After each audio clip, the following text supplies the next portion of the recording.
Question for Hessel. Why don't you exit your how-to channels? And if not, what's the reason? By exit, I mean selling them for a nice amount and starting again with all the experience you already have. Um, the main answer to it is I tried listing some channels. I know Yuri started listing some channels. We have more people.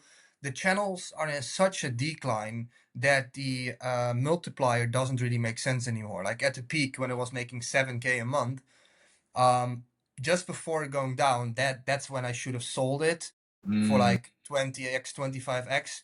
I'll be transparent. Now it's not even making or like barely making 2K per month.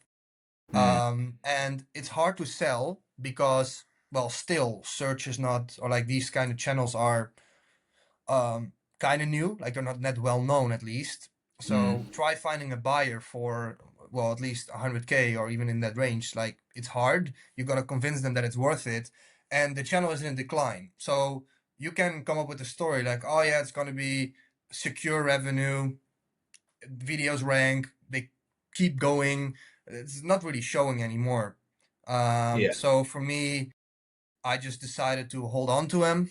The big channel, I'm probably gonna reuse it. I started testing with some videos myself, and same with the other channels I have in other languages. I think I started putting some videos on there with my own face as well. And they're still like, especially the Spanish and the Portuguese and the other ones, they're super stable. I'm still just getting a decent amount of revenue from them, but like selling brings a lot of shit with it as well. It's like you don't find a buyer that easily.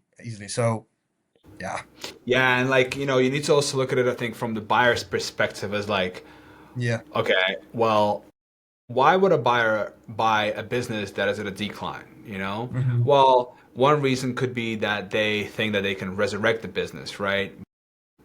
Then of course the business should go at a massive discount, right? Like how do you evaluate that sort of a business that it's really hard. Okay, sure, it has like, many years of history to it, but there has been a, big decrease in views. So then how do you go from there? I think that's one of the major downsides with just having like a YouTube channel and having no other things like attached to it, like, right, for a proper business. What I mean, it's like, yeah, this is just something that I've been learning myself more and more. It's like social media channels, they're not really a business of itself. They're just one of the tools for getting essentially eyeballs and attention to then further go down into your marketing funnel.